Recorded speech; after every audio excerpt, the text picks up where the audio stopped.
What's up, fight fans? Thank you once again for coming through. Much appreciated. Remember, hit that subscribe button if you guys are new to the channel. All right, let's talk Kell Brook, and specifically Kell Brook, Amir Khan. We're going to get into the Amir Khan side of things in a couple of minutes. But first, let's talk Kell Brook. So I was having a conversation with someone who was undoubtedly a Kell Brook fan. I mean, easily a Kell Brook fan, and the conversation kind of went to where.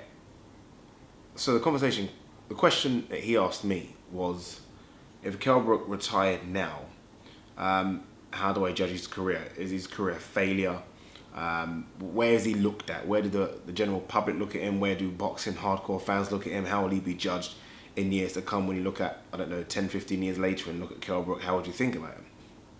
And it's hard for me to call someone's career a failure when they won a legit world title, right? A legit world title. There's so many shitty belts going around right now, so many easy routes to world titles, and I feel like Kell Brook took a very difficult route in fighting Sean Porter away from home and legitimately beat Sean Porter up. It was a close fight, but I had Kell Brook by, I think, 2 or 3 rounds, as did the judges. So in saying that, it's difficult to say that career is a failure. I don't care what anyone says. It's your dream as a kid, as a boxer, to win Southern area titles, English, British, European, let alone a world title away from home. So in that sense, his career definitely isn't a failure. But the same argument can be made that we expected so much of Kell Brook. There's the reason his nickname is special, right? We expected so much, and to this date, the only legitimate win in his career, and I think Kell Brook's had, what, 35, 36 fights, I could be wrong, it's still Sean Porter. That's the only legitimate win. Don't say Shevchenko, don't say anyone else. Definitely don't mention Matthew Hatton. That's it, 1 fight. So when I think of that, in terms of where I thought he would go to, look, he's not retired yet, but in terms of what I thought he would do, in terms of being one of the best welterweights in the world, it's definitely a failure. It's a failure. People might disagree, and please leave your points and reasons why. But in terms of where I had Kell Brook in my head, it's a failure. It's a failure. That's the problem. That's the issue. So immediately the conversation then went to who has had the better career, Amir Khan, Kell Brook. And immediately, without even hesitation, I said Amir Khan. Whether win or lose, he has fought very decent opposition.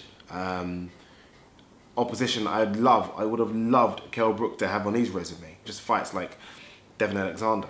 Not a great fighter, but again, former world champion. Luis Collazo, Paulo Malignaggi, Marcus Maidana, Zab Judah, Danny Garcia, even going way back, Marco Antonio Barrera, Saul Alvarez, obviously.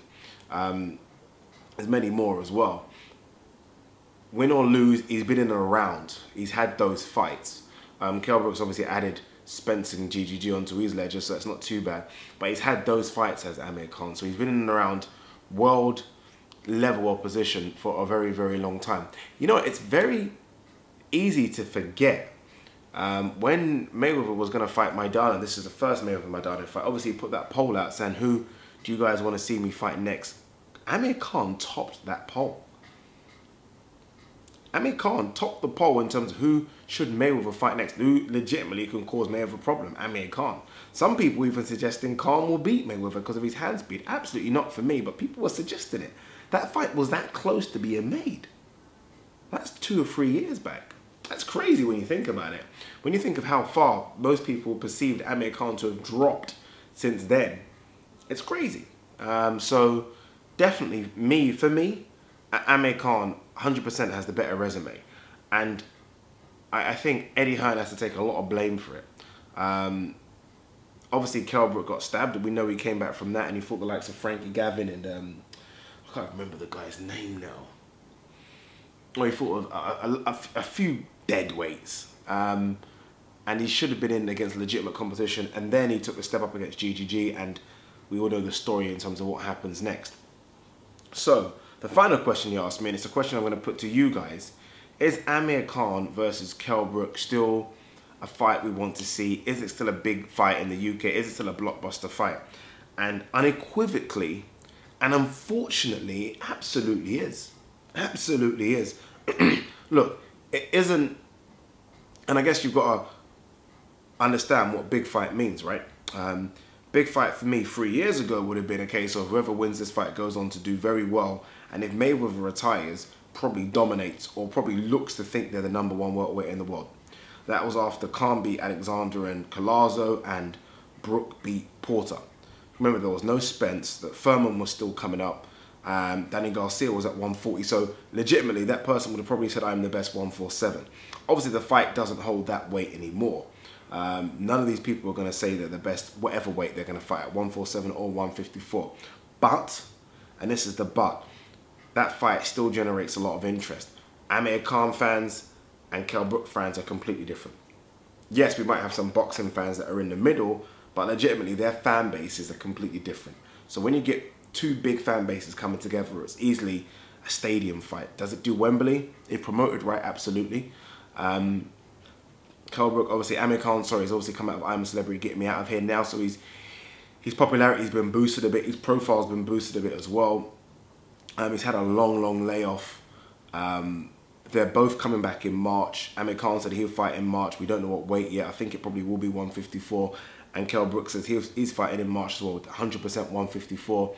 If both of them win, which they probably will because they're not going to fight legit opponents, I think Kell Brook's Rudenko, right? Which will be tough, but I think Kell Brook will beat him. Then why not?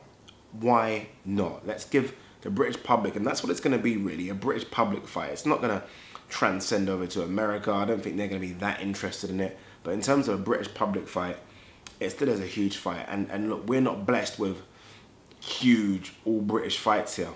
Look, if Tony Bellew versus David Haye can generate pay-per-view and be considered a big fight, then I'm sorry, Amir Khan versus Kell Brook, two former legit world champions. Remember, Khan was a two-time world champion, I believe, at 140, or at least held 2 belts. And Kell Brook, you know, a legitimate champion at 147. So we're talking legit champions here. Still relatively young. Yes, both of them have been scarred. Yes, both of them are not world elite anymore, but it still is a big fight in Britain. So I think 2018 will probably be the final year it can happen, where people still take it seriously, especially if they both come back with wins. But what do you guys think? Let me know. Who has the better resume? Will Kell Brook, if he retires now, be remembered or revered as one of the, I don't know, best British fighters in the last sort of 20 years? I don't know. And if they do fight, who wins? Legit question, who wins? I think a lot of people will say Brook. I don't know. I think Brook is damaged goods. Like, I don't think Khan can do what GG obviously done and Spence done to him, but Khan on his day is a good boxer. He's a good boxer. Look, I'm not trying to say he's a Pacquiao or a Mayweather, but Khan on his day is a good boxer. He sometimes has off days. I think we saw that against Algeria, for example. I'm going to put Saul Alvarez to the side because I think Saul Alvarez does that to a lot of people. Has off days. But when he has an on day, his on days are pretty good. His on days are pretty good. I would favour Brook just, but I wouldn't be surprised if Khan was able to, I dare say, outbox Brook. But again, I favour Brook just. Let me know what you guys think. Peace.